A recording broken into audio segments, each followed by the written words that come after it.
Welcome to American Military History by Basileus Tellum Productions. Today's lesson will be on the United States' first president and leading general during the American Revolution, George Washington. So, let's get started. George Washington, Revolutionary War Commander-in-Chief and first President of the United States, born into a family on the margins of Virginia aristocracy. Washington advanced rapidly to local prominence owing to his brother Lawrence's brief career in British military establishment and to Lawrence's marriage into the powerful Fairfax family. Ambitious and intelligent, though lacking formal education, Washington obtained the office of Regional Militia Adjutant, the assignment of warning the French in the Ohio Valley to depart from lands claimed by Virginia, and afterward the position of special aide to General Edward Braddock. Washington's heroic performance during Braddock's defeat on the Monongahela helped earn him the command of Virginia's frontier defenses during the French and Indian War. Hampered by problems of inadequate manpower and supplies, he performed well, though displaying a lack of respect for higher civil and military authority.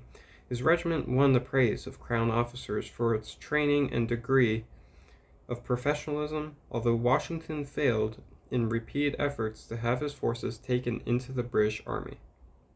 Washington's drive and determination, essential qualities for any military commander and revolutionary leader, manifested themselves before 1775 in acquiring still other public posts: county surveyor, vestryman, and legislator. As a planter, he had already shown skill in obtaining land before he inherited Mount Vernon, after his brother Lawrence's death.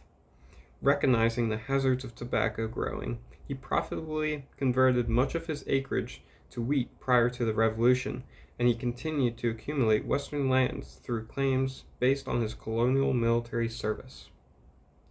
An early critic of Britain's new colonial policy after 1763, Washington strongly supported boycotting British goods and advocated other forms of nonviolent resistance.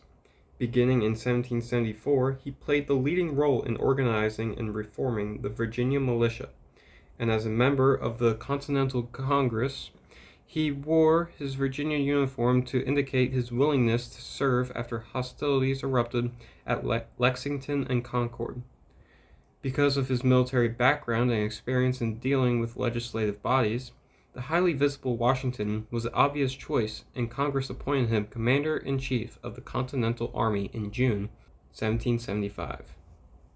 Sensitive to civil-military relations and to the problems of conducting warfare without the resources of a strong government, Washington had learned much since his earlier wartime service in the 1750s.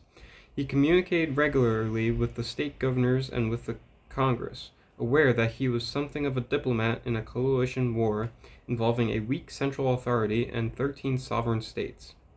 His patience and deference added enormously to his stature and respect, as did certain symbolic acts during the war, such as his refusal to accept military pay and his repeatedly expressed wish to retire quietly to Mount Vernon, and eschew subsequent honors and office. During the first major phase of the Revolutionary War, 1775 to 1778, the conflict was fought largely in the northern and middle states, and Washington's immediate command bore the brunt of the British efforts to crack the rebellion. After Washington's siege of the British in Boston, he moved south to meet the enemy at New York in the summer of 1776. His army fought stubbornly but suffered a succession of defeats before Washington retreated and regrouped on the Pennsylvania side of the Delaware River. Counterattacks that picked off British posts at Trenton and Princeton in New Jersey during the Christmas season reinvigorated the American cause, but the army suffered important defeats the following year at Brandywine and Germantown in Pennsylvania. Yet Washington was a fighter, not a Fabian as often portrayed, and he learned from his mistakes. He kept coming back, as when he battered the rear guard of the British Army at Monmouth when it moved from Philadelphia back toward New York in 1778. With the war stalemated in the North, Washington capitalized on France's entry into the conflict.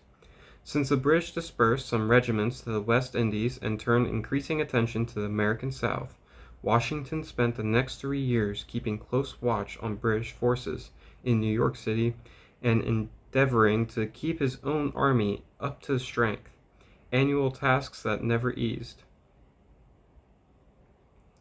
His opportunity for a bold stroke did not come again until 1781, when he raced south to cooperate with French military and naval forces in capturing Charles Cornwallis's army on the Virginia Peninsula at the Battle of Yorktown on October 19, 1781. Washington's stature actually increased during the war's final 2 years. He dramatically upstaged a band of conspiratorial officers at Newburgh, New York in 1783, shaming them for their threatening behavior toward a weak Congress.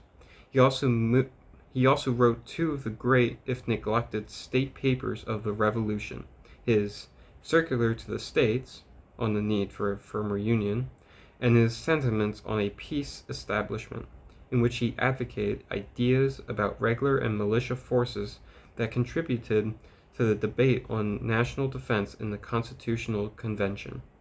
Consistently a nationalist in 1775-1776, Washington presided at that convention in 1787, threw his weight behind the Constitution's ratification and accepted the presidency in 1789, serving 2 terms.